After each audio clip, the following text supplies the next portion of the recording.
One of the things that we want to do as teachers is share with our parent community the things that we do every day.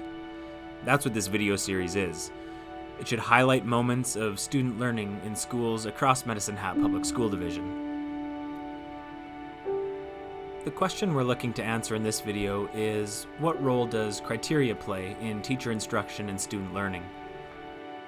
I want my students to know what it is that they're doing, why it's important, and how they know when they've reached their goal or end destination.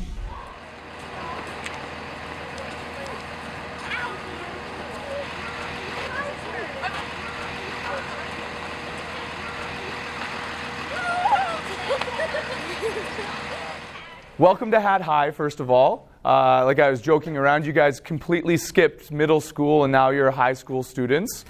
So today what we're going to be doing is we're going to do a joint lab together. We're going to go through and do a chromatography lab. So we'll take a look at what chromatography is, how it's used in forensic studies and science, and then we'll go through and do the lab itself. One thing that I think teachers try and do quite a bit is present the learning at different stages or in different ways. And so that was what this opportunity was for us. So this is what it's going to look like today. We're going to start with a dot on our piece of paper.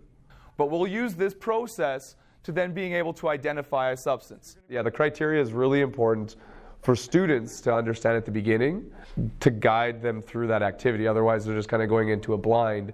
You know, like they just might be doing it and like, oh, that was fun, but I don't know if that connected to it all. If there's not a learning intention that's clear, the students don't know specifically what are they supposed to get out of it, because there's a lot of information in a high school science class. Learning intentions is an objective or a goal that the students can achieve and they can understand, because sometimes students just learn something, but they might not be able to make connections either to previous lessons or to even future lessons if it's not intentionally set at the beginning, saying X, Y, and Z are the focal points from this lesson. So by the end of this, you can tell if you understand this concept if you can do X, Y, and Z. There's two key ideas to look at from this first section. The first one is criteria, which is the specific measurable statements that describe what success looks like. The second is the learning intention, which is what students are expected to learn. If a student knows both the learning intention and the criteria, they're able to look at what they're doing, know what they need to do, how what they're doing connects to other learning that they've done, and also when they've met their learning goal or the expectation.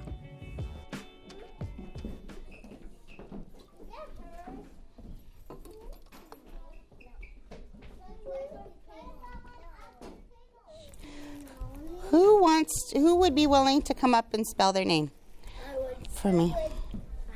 Damon, let's do you. I remember being a kid, and I was probably about 5 years old, and my father had asked me to do something. And I did what I thought was expected of me, but not to his expectation. My mother, who was also a teacher at the time, I remember her very quietly saying to him, you know, you don't really have a right to be upset with her for not completing the task that you've asked her to do. My mom explained, you know, with any child, you can't expect them just to do something without knowing how to do it.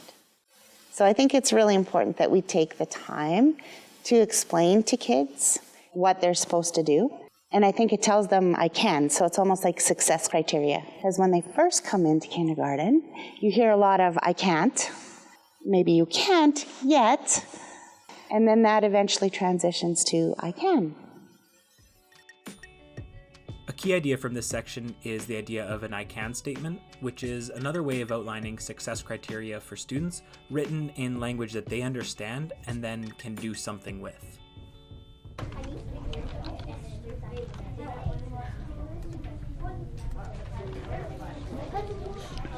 All right, grade 3, are we ready? Let's do this. Well, I think if we talk about criteria, I think that we use criteria in everything we do, whether it's a big project criteria or even in your agenda. We have been talking so much about the best part of ourselves. What you're going to do when you're in your book club partners is you are going to give each other feedback, trying to help your partner get as close to the criteria as you can. Step 2. I kind of think that's good. Yeah. So what we're doing is the criteria and then feedback. And try not to be mean about it, but be kind about it. It's amazing what they come up with as their own idea of what excelling is, or saying this is what it looks like. They are able to voice very clearly what it should look like. If you're using a criteria, you're constantly giving feedback as to if you're meeting the criteria or not meeting the criteria, or how you might improve so that you can do better on the criteria, and that's feedback. It's a place to start, and you may be meeting in one area, beginning in another, excelling in another, and so this is what I've done, this is what I need to do, I've done it, and it's a common language. In this section, students were using criteria to give each other feedback. Feedback is the information that helps move students' learning forward. Without solid criteria, the feedback could be vague, oversimplified, or unfocused.